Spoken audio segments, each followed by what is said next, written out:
Hello दोस्तों, welcome back to the channel Srishti study point. और आप सभी को पता है इस समय बिहार में बहुत सारी टीचर्स की वैकेंसी आई हैं, चाहे वो आप पीआरटी से रिलेटेड हो, चाहे टीजीटी की हो, चाहे पीजीटी को हो। सब बहुत सारी बम्पर वैकेंसी आई हुई हैं। आप लोग फॉर्म भर भी रहे होंगे और आपको एक गुड न्यूज़ देनी है कि फॉर्म की भरने की जो डेट है वो एक्सटेंड हो गई है। तो कितनी एक्सटेंड हुई है वो आप जाकर एक वीडियो चैनल पर है अपलोडेड, जाकर पूरी न्यूज़ आप देख सकते हैं। और चाहे बीपीएससी की वेबसाइट पे जाकर उसका नोटिफिकेशन है या नोटिस है उसको जाकर देख सकते हैं। तो आज हम पढ़ेंगे पेपर फर्स्ट। यहाँ पर आपको पता है पेपर फर्स्ट में हिंदी और इंग्लिश है ना, हिंदी आएगी और इंग्लिश आएगी। हिंदी के क्वेश्चन कितने आएंगे दोस्तों? हिंदी के आएंगे 75 क्वेश्चन और इंग्लिश के आएंगे 25। इसका मतलब क्या हुआ, टोटल आपके 100 क्वेश्चन आने वाले हैं इसमें। और इन 100 क्वेश्चन ये 100 नंबर के ही होंगे और इस 100 नंबर में से आपको क्वालिफाइंग मार्क्स 30 लाने होंगे। इससे ज़्यादा मार्क्स जो है इसकी कोई ज़रूरत नहीं है। आप चाहे भले ही 90 नंबर ले आइए, चाहे 99 ले आइए, कोई फ़र्क नहीं पड़ने वाला। अगर आप 30 नंबर ले आए तो आप पेपर फर्स्ट क्वालिफाई कर जाएंगे। उसके बाद आपका पेपर सेकंड चेक होगा डेफिनेटली। तो इस पे आपको ज़्यादा फोकस करने की ज़रूरत नहीं है, उतना ही फोकस कीजिए कि आप इस पेपर को क्वालिफाई कर जाएं। आज मैं आपको हिंदी ही बताने वाली हूँ, हिंदी के बहुत इंपॉर्टेंट क्वेश्चन यहाँ पे कराऊंगी। और इसके साथ साथ चैनल पर हिंदी की पहले की जो वीडियो का एग्ज़ाम हुआ था, बहुत से बच्चों को पता होगा, वीडियो का री एग्ज़ाम, उसमें हिंदी आई थी। उसकी वीडियो बहुत सारी चैनल पर आप देख लीजिए। अगर उतनी ही वीडियो आप देख लेंगे तो निश्चित तौर से गारंटी से आप कैसे कह रही हूँ दोस्तों कि आप पेपर फर्स्ट तो क्वालिफाई कर लेंगे। तो चलिए दोस्तों देखते हैं पहला क्वेश्चन कौन सा है। और आपको बता दूँ, अगर आपको वीडियो अच्छी लगे तो लाइक कीजिएगा और चैनल पर नए हों तो सब्सक्राइब भी कर लीजिएगा। चलिए, तो पहला क्वेश्चन है, संविधान के किस अनुच्छेद में कहा गया है कि संघ की राजभाषा हिंदी और देवनागरी लिपि होगी? ठीक है, और जो लिपि होगी वो देवनागरी होगी। ठीक है, तो ये देखिए, ये जो विगत वर्षों के क्वेश्चन हैं जो पिछले एग्ज़ाम में आए हुए हैं, पिछली जो परीक्षाएं कराई गई हैं, जिससे आपको पता चल जाएगा कि कैसा क्वेश्चन आने की उम्मीद है हिंदी में। तो आपको बता दूं कि इसका उत्तर है 343। क्या है? 343। पूरी जानकारी आपको दूंगी। 343 अनुच्छेद में बताया गया है। देखिए यहाँ पर उत्तर भी लिखा है। और वर्तमान में हमारे संविधान में जो है 22 भाषाएं हैं। लेकिन जब हमारा संविधान अंगीकृत किया गया था, यानी कि जब मूल संविधान था जिसको हमने अपनाया था, तब हमारे संविधान में जो है कितनी भाषाएं थी? केवल आप 14 भाषाएं थी। ठीक है, और अब कितनी हो गई हैं? 22 भाषाएं हो गई हैं।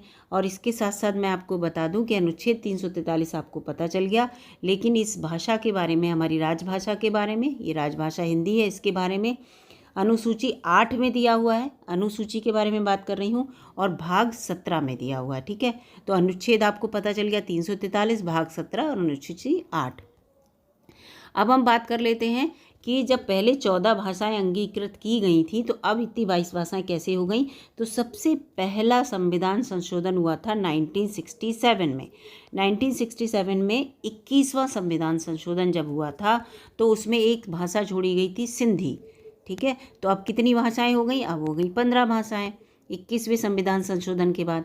फिर इसके बाद हुआ 71वां संविधान संशोधन, जो हुआ था 1992 में। ठीक है, 1992 में हुआ था। इसमें 3 भाषाएं जुड़ी गई थी, जिसकी ट्रिक मैं आपको बता रही हूँ। इसे कहेंगे KMN। अब KMN का मतलब क्या हुआ? K फॉर हुआ Konkani, M for Manipuri, N for Nepali. तो ये कितनी हो गई? 15 और 3 18। ठीक है, 18 भाषाएं हो गई। फिर एक तीसरा संविधान संशोधन हुआ जो हुआ था 2003 में, और वो संशोधन था 92वां। ठीक है, 92।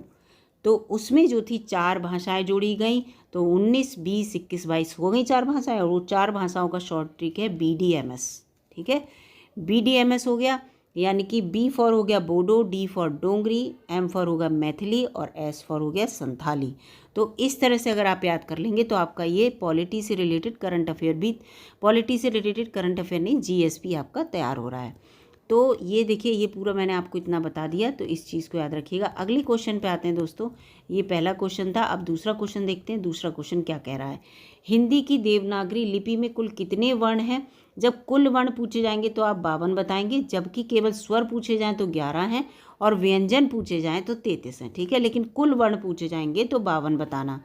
ठीक है, तो इस टाइप से क्वेश्चन आएंगे तो आप इसको बताइएगा। अगला क्वेश्चन यहाँ पर है, हिंदी की देवनागरी लिपि में आ गया, देखिए कुल कितने स्वर हैं, आंख बंद करके बता दीजिएगा, 11 स्वर हैं। ठीक है, 52 से मतलब मत रखिएगा कि 52 में से माइनस करना, ये सब इसमें और भी वर्ण जुड़े रहते हैं। तो 11 स्वर्ण है और ये स्वर्ण वो 11 स्वर हैं। ठीक है, स्वर्ण नहीं स्वर हैं। आ, ये देखा आ ई उ ऋ ए ओ औ। अब इसमें अंग हा हटा दिया है, आपको ये पता होगा। अब इसमें लिखा है कि कुल कितने अनुस्वार हैं, तो अनुस्वार जो होता है वो एक ही होता है, अनुस्वार एक ही होता है। और कौन सा होता है, जो अंक की बिंदी वाला होता है वो अनुस्वार होता है, ऊपर जो अंक की बिंदी। जैसे लिखा है संजय, संजय जो आप लिखते हैं इसमें जो बिंदी लगाते हैं ये अनुस्वार है। ठीक है, और जैसे आपने लिखा पंख, संजय में तो ना है, चलिए पंख लिखा, जो अंक की बिंदी ये लगाई तो ये अनुस्वार है, याद रखिएगा।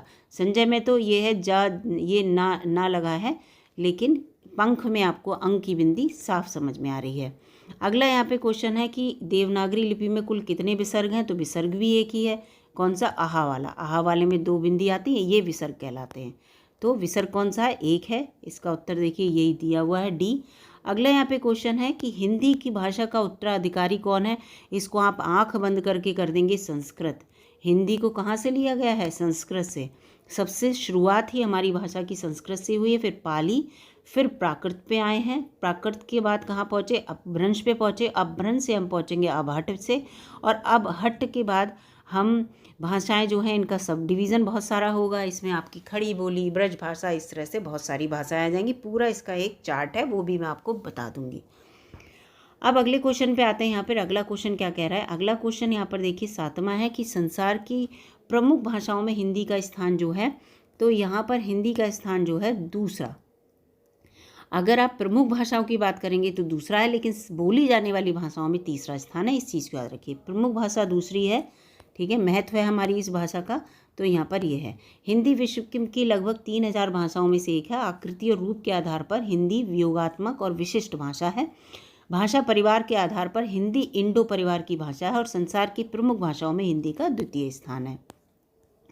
हिंदी को राजभाषा का दर्जा कब मिला, बहुत इंपॉर्टेंट क्वेश्चन है ये।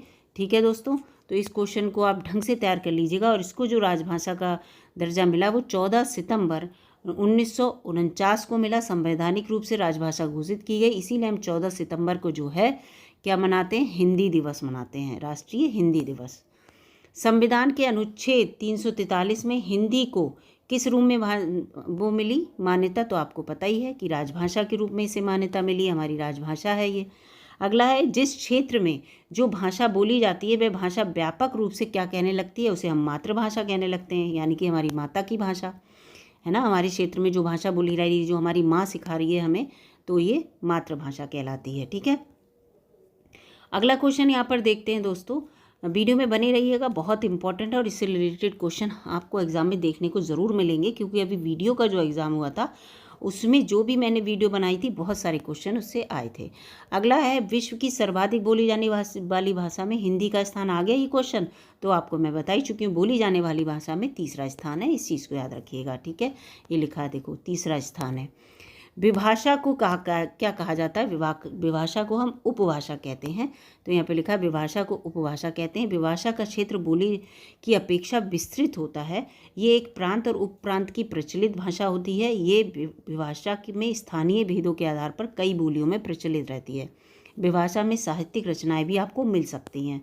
ठीक है, छत्तीसगढ़ी बोली संबद्ध किससे है, किससे संबद्ध है ये छत्तीसगढ़ी, तो ये पूर्वी हिंदी से संबद्ध है। पूर्व में बोले जाने वाली भाषा है, जैसे अवधी बोली जाती है उधर, तो पूर्वी हिंदी की जो अवधी और छत्तीसगढ़ी बोलियां हैं वो पूर्वी हिंदी से रिलेटेड हैं। मैथिली आ गई, देखिए बिहार से रिलेटेड है, आपको इम्पॉर्टेंट है ये मैथिली भाषा, है ना। मैथिली आपकी वो भी है, कलाकृति भी होती है बिहार की। तो मैथिली भाषा का जो केंद्र है तिरहुत है। ठीक है, तिरहुत है, ये याद कर लीजिएगा। अन्य स्वतंत्र साहित्यिक भाषाओं की तरह मैथिली की अपनी प्राचीन लिपि है, जैसे धतिरहुतात और मिथिलाक्षर या मिथिलाक्षर कह लीजिए कहते हैं। इसका विकास नई शताब्दी ईस्वी से शुरू हुआ। आजकल छपी हुई पुस्तकों में जो है अधिकांश देवनागरी में ही लिखा जा रहा है। ठीक है, अब इन भाषा को जो है प्रचलन कम है। ददर भाषा का दूसरा नाम क्या है, ददर भाषा का दूसरा नाम पैशाची है। ठीक है, तो यहाँ पर पैशाची लिखा होगा इसके उत्तर में, ये देखिए पैशाची है। अगला है, संस्कृत के मूल शब्द जो हिंदी भाषा में प्रचलित हैं उन्हें क्या कहते हैं, तो इसको तो मुझे बताने की ज़रूरत नहीं है। उन्हें हम क्या कहते हैं, तत्सम। तत्समी तो होते हैं जो ज्यों के त्यों हिंदी में हमने रख लिए हैं उठा के, जिनमें कोई परिवर्तन नहीं किया है, तो वो तत्सम है। जैसे हम घी कहते हैं वैसे, लेकिन वैसे उसे तत्सम क्या है इसका, घृत। तो घृत संस्कृत में बोला जाता है और उसी को अगर हम घृत बोलेंगे रेगुलरली तो ये तत्सम शब्द बोल रहे हैं। और घी इसका तत्भव है जो हम अपनी क्षेत्रीय भाषा में इसमें विकार उत्पन्न कर लेते हैं, बदलाव कर लेते हैं तत्सम भाषाओं में। मध्यकालीन भारतीय आर्य भाषा का काल, ये मुझे बड़ा इंपॉर्टेंट क्वेश्चन लगा, इसको पूरा डिटेल में बताऊंगी। तो इसका जो काल है वो यहाँ पर 500 ईसा पूर्व से 1000 ईस्वी तक है। तो ईसा पूर्व और ईस्वी आप समझ जाइए। ईसा पूर्व में क्या होता है, हमेशा सन जो है माइनस में जाती है। जैसे 1000 से 500 पे आएगी ईसा पूर्व, और ईस्वी क्या होगी 500 से 1000, ऐसे 500 के बाद ये 0 पे आएगी। ठीक है, याद रखिएगा। अब आप यहाँ देखिए ये लिखा है 0, और इधर हम जाएंगे तो इधर मान लीजिए 1000 है, ये 500 है, ठीक है, और ये 0 है, तो ये ईसा पूर्व है। ईसा पूर्व जो हमेशा आगे की ओर बढ़ता है 0 पे, और ईस्वी जो है हमेशा यहाँ 500 रहेगी, यहाँ 1000 रहेगी, 1500, 2000। जो हम लोग इस समय ईस्वी पढ़ते हैं तो हमारी क्या है 2022 के बाद कौन सी सन आई, 2023 आई, है ना। ऐसा नहीं हुआ 2021 आई, जबकि ईसा पूर्व होता तो 21 जाती, उल्टा होता है। तो इसको याद रखिएगा, यानी कि 500 ईसा पूर्व से 0 पे आई होगी, 0 के बाद फिर 500 ईस्वी पे आई होगी, फिर 1000 पे आई होगी। इतना लंबा इसका मध्यकालीन भारतीय आर्य भाषा का काल है। अब ये मध्यकालीन आर्य भाषा का काल जो है ये पूरा बता दिया। भारतीय आर्य भाषा का कालक्रम विभाजन यहाँ बता रहे हैं, तो क्या है, प्राचीन भारतीय आर्य भाषा जो थी वो 2000 ईसा पूर्व से 500 ईसा पूर्व तक थी। इसके 2 डिवीज़न है। वैदिक संस्कृत जो है वो 2000 ईसा पूर्व से 800 ईसा पूर्व तक है, जबकि लौकिक संस्कृत जो है वो 800 ईसा पूर्व के बाद 500 ईसा पूर्व तक। अभी हम ईस्वी पे नहीं आए हैं। अब मध्यकालीन हमारी भारतीय आर्य भाषा 500 ईसा पूर्व से 1000 ईस्वी तक, अब आ गए ईस्वी तक। इसमें पाली और प्राकृत अपभ्रंश तीनों हैं। देखिए इसका सब डिवीज़न, पाली 500 ईसा पूर्व से 1 ईस्वी तक आ गए। अब देखिए 0 तक आ जाएंगे। प्राकृत 1 ईस्वी से 500 ईस्वी तक आ गया, 500 ईस्वी से 1000 ईस्वी तक अपभ्रंश। अब 2000 हमारा चल रहा है इस समय, है ना, 2023 वगैरह। आधुनिक भारतीय भाषा 1000 ईस्वी के बाद अब तक चल रहा है, 2023 2024। इन्हीं आर्य भाषाओं के उत्तरोत्तर विकास में आधुनिक हिंदी की उत्पत्ति हुई। भारतीय भाषाओं को संविधान की किस अनुसूची में शामिल किया गया, पहले ही क्वेश्चन में मैंने बताया था, 8वीं अनुसूची में। ठीक है, अगला क्वेश्चन यहाँ पर देखते हैं दोस्तों। अगला क्वेश्चन है उर्दू किस भाषा का शब्द है। इस चीज़ को याद कर लीजिएगा, इंपॉर्टेंट है, इस टाइप के क्वेश्चन एग्जाम में आते हैं। हिंदी से रिलेटेड आ चुका है उत्तर प्रदेश की शिक्षक भर्ती में। उर्दू किस भाषा का शब्द है, तो उर्दू जो है वो तुर्की भाषा का शब्द है मूलतः। इसका अर्थ है शाही शिविर या खेमा या तंबू कह दीजिए। तुर्कों के साथ साथ ये शब्द भारत में आया और इसका यहाँ प्रारंभिक अर्थ खेमा या सैन्य पड़ाव था। भाषा विशेष के अर्थ में उर्दू शब्द इस जबान उर्दू एक मुअल्ला का संक्षेप है। ठीक है, इस चीज़ को याद रखिएगा। पहाड़ी इलाके में इनमें से कौन सी भाषा बोली जाती है, तो गढ़वाली और कुमाऊनी। ये तो सोचने की ज़रूरत ही नहीं है। अगला है ब्राह्मी से किस लिपि की उत्पत्ति हुई है, तो ब्राह्मी से जो है वो देवनागरी की उत्पत्ति हुई है। ठीक है, ये छोटे क्लास में दिए, गुरुमुखी किससे उत्पत्ति हुई है, ये सब। तो इसीलिए कहा गया है कि अगर आप पीआरटी की तैयारी कर रहे हैं तो आप बिहार की जो 1 से 5 तक की किताबें हैं या 1 से 8वें तक की किताबें मैं कहूँगी, सारी किताबें पढ़ लीजिए। उसी में से आपके जो है सवाल आएंगे, मैं आपको बता रही हूँ, क्योंकि उसमें कहा भी है सीआरटी की जितनी भी बुक हैं, आप देखिएगा सिलेबस उसमें दिया है पूरा, जो इनका नोटिफिकेशन आया उसमें।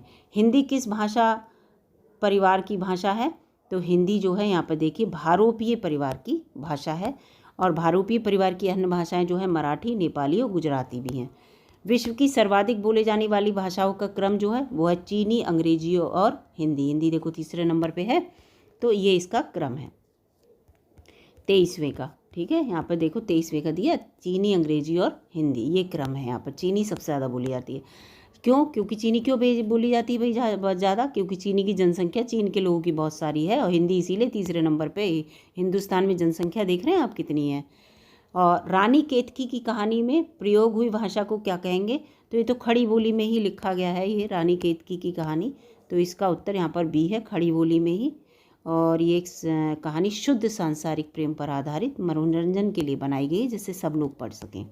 अवधी और बघेली किस उपभाषा के अंतर्गत आते हैं? अवध और बघेली की बात हो रही है, तो अवधी और बघेली आपको पता है कि ये कहाँ के? पूर्वी हिंदी है। अवधी अभी आपने देखी थी, तो ये पूर्वी हिंदी के अंतर्गत आते हैं। अगला यहाँ पे क्वेश्चन है, हिंदी शब्द है, कौन सा शब्द है? देखिए इंपॉर्टेंट क्वेश्चन आ गया। हिंदी शब्द है, तो हिंदी एक फारसी भाषा का शब्द है। फारसी एक ईरानी भाषा है जो हिंद यूरोपीय भाषा परिवार की हिंद ईरानी भाषा है, जिसके लिए इसके तीनों चरणों के नज़दीकी भाषा विज्ञान संबंधी रिश्ते स्थापित किए गए हैं। ठीक है, हिंद यूरोपीय और ईरानी, आपको समझ में आ गए तीनों के चरण, हिंदी यूरोपीय और ईरानी तीन। पुरानी मध्य और नई फारसी एक ही फारसी भाषा का प्रतिनिधित्व करते हैं, जबकि नई फारसी मध्य और पुरानी फारसी की एक प्रत्यक्ष वंशज है। जिस विद्या द्वारा भाषा के शब्दों और उनके रूपों प्रयोगों आदि का ज्ञान होता है, तो उसे आपको पता है व्याकरण कहेंगे। भाषा के रूप और इन सबको व्याकरण में ही तो पढ़ते हैं आप ये सब, तो इसका उत्तर हो जाएगा यहाँ पर व्याकरण। ठीक है, व्याकरण में हम ये सब पढ़ते हैं। अगला क्वेश्चन है, कौन सी बोली उत्तर प्रदेश में बोली जाती है? तो उत्तर प्रदेश में जो है कन्नौजी सबसे ज़्यादा बोली जाती है, तो ये लिखा है कन्नौजी, बोलियों में कन्नौजी भी है। ठीक है, बोली जाने वाली भाषाओं में। इसके बाद है, निम्नलिखित में से किसका विकास आखिर में हुआ है? तो जो आखिर में किसका विकास हुआ है, तो आपको मैंने बताया था। तो यहाँ पर ये देखिए, जो यहाँ पर ये बता रहे हैं कि वैदिक संस्कृत का, लेकिन ये मुझे क्वेश्चन जो है कन्फ्यूजिंग लग रहा है, क्योंकि हमने ऊपर जो क्वेश्चन पढ़ा है, तो यहाँ पे देखिए मैं आपको दिखाऊं, वैदिक संस्कृत, ये देखिए वैदिक संस्कृत तो इतने ऊपर, इससे इतना पहले वैदिक संस्कृत है ना, कितना पहले, इससे वैदिक संस्कृत नहीं है, सबसे बाद में आधुनिक भाषाओं को विकास हुआ है। अपभ्रंश देखिए सबसे बाद में है, ये अपभ्रंश है सबसे बाद में, तो इसका उत्तर यहाँ पर अपभ्रंश होना चाहिए। ठीक है, अपभ्रंश, इसका उत्तर ए होगा। सबसे बाद में किसका हुआ है? अपभ्रंश। अगला है, ब्रज हिंदी की किस उपभाषा के अंतर्गत आती है? तो ब्रज भाषा आपको पता है यूपी में बोली जाती है। कहाँ पर बोली जाती है? तो ये देखिए यहाँ पर ये पूरा इन्होंने दे रखा है। तो ब्रज भाषा पश्चिमी हिंदी में बोली जाती है। किस में बोली जाती है? पश्चिमी हिंदी के अंतर्गत बोली जाती है ब्रज भाषा। ये देखिए ये यहाँ पर है, खड़ी बोली बोली जाएगी, हरियाणवी, बांगड़ू, ब्रज भाषा, बुंदेली, कन्नौजी, ये सब पश्चिमी हिंदी के अंतर्गत है। और इसके साथ पूर्वी हिंदी में देखिए अवधी, बघेली और छत्तीसगढ़ी बोली जाएंगी। बिहारी में जो है भोजपुरी, मगही और मैथिली बोली जाएंगी। पहाड़ी में कुमाऊनी और गढ़वाली बोली जाएंगी। और राजस्थानी में देखिए ये मारवाड़ी, जयपुरी, ढूंढाड़ी और मेवाती और मालवी, ये सब बोली जाएंगी। अगर ये क्वेश्चन आएगा तो आप आसानी से कर देंगे। कोस कोस पर बदले पानी, चार कोस पर बानी, यानी बानी का मतलब क्या है? बोली, भाषा है ना, तो ये बोली के बारे में बोल रहा है। फिर इसके बाद है, हिंदी शब्द किस भाषा से लिया गया? अभी आपको बताया था फारसी से, पूरा बताया हिंदी को किससे लिया गया? फारसी से। देखिए उत्तर प्रदेश प्राथमिक विद्यालय सहायक अध्यापक भर्ती 2019 में क्वेश्चन आ चुका है, यही मैं आपको बता रही थी। अगला क्वेश्चन है, आधुनिक कविता में महत्वपूर्ण क्या है? तो आधुनिक कविता में जो महत्वपूर्ण है वो है लय और प्रवाह। कविता में आधुनिक आजकल की कविता आप कितने अच्छे से पढ़ सकते हैं, कितने से लोगों को प्रभावित कर सकते हैं, ये महत्वपूर्ण है, लोगों को सजग कर सकते हैं। हिंदी भाषा के विविध रूपों से परिचित कराने में सर्वाधिक क्या चीज़ सहायक है? तो सर्वाधिक जो सहायक है वो यहाँ पर साहित्य सहायक होगा और मुद्रित सामग्री। हाँ यही है, ये कि आप प्रभावित करना चाहते हैं, लोगों को परिचित कराना चाहते हैं विविध रूपों से, तो आप साहित्य बताइए, कितनी मुद्रित सामग्री है उनसे पढ़ पाएंगे लोग हिंदी भाषा के विविध रूपों को। तो ये यहाँ पे दिया। अगला ये क्वेश्चन है यहाँ पर, और आज का अंतिम क्वेश्चन, हिंदी भाषा मतलब भाषा, हिंदी नहीं भाषा, भाषा और सीखने मतलब कोई भी भाषा आप सीखना चाहते हैं और भाषा अर्जित करने में मुख्य अंतर का आधार नहीं है तो वो व्याकरण। ठीक है, क्योंकि भाषा आप जरूरी पहले व्याकरण सीखेंगे तब भाषा सीखेंगे नहीं, आप अपने घर से भी भाषा सीखते हैं, यानी कि परिवेश आपका कैसा है। अगर आप क्षेत्रीय भाषा सीखते हैं तो आप अपने क्षेत्र में रह के सीखेंगे, क्षेत्र के लोगों से सीख रहे हैं। बहुत से बच्चे आपने देखा जैसे हिंदी बोलने वाले जो होते हैं वो बचपन से हिंदी बोलते हैं, विदेश में चली जाइए बचपन से ही बच्चा इंग्लिश बोलता है, तो ये थोड़ी उसे पहले व्याकरण बताई जाती है, उसके परिवेश में ऐसा है। तो इसलिए ज़रूरी व्याकरण जो है वो उसका कोई आधार नहीं है, जबकि स्वाभाविकता, सहजता और भाषाई परिवेश तीनों ही हैं। तो ये 35 क्वेश्चन थे दोस्तों, और इसके अलावा मैं आपको बता ही चुकी हूँ कि चैनल पर वीडियोज़ हैं हिंदी की, आप जाके देख लीजिएगा, उसमें संधि, समास, और ये जो अव्यय, इसके साथ साथ जो वाक्य शुद्धि, ये सारी वीडियोस दी हैं। लास्ट ईयर के क्वेश्चन है उसमें दिए हुए। अगर आप केवल उतनी ही वीडियो देख लेंगे, निश्चित रूप से आप इस पेपर को पास कर जाएंगे। ठीक है, तो ये मैंने आपको यहाँ पे बताया। अगर वीडियो आपको अच्छी लगी हो दोस्तों, लाइक कीजिएगा, चैनल पर नए हो तो सब्सक्राइब भी कर लीजिएगा, और किसी और टॉपिक पे आपको अगर की वीडियो मैं बनाऊँ तो बता दीजिएगा कमेंट में। मिलती हूँ आपसे अगली वीडियो में, तब तक के लिए नमस्कार दोस्तों।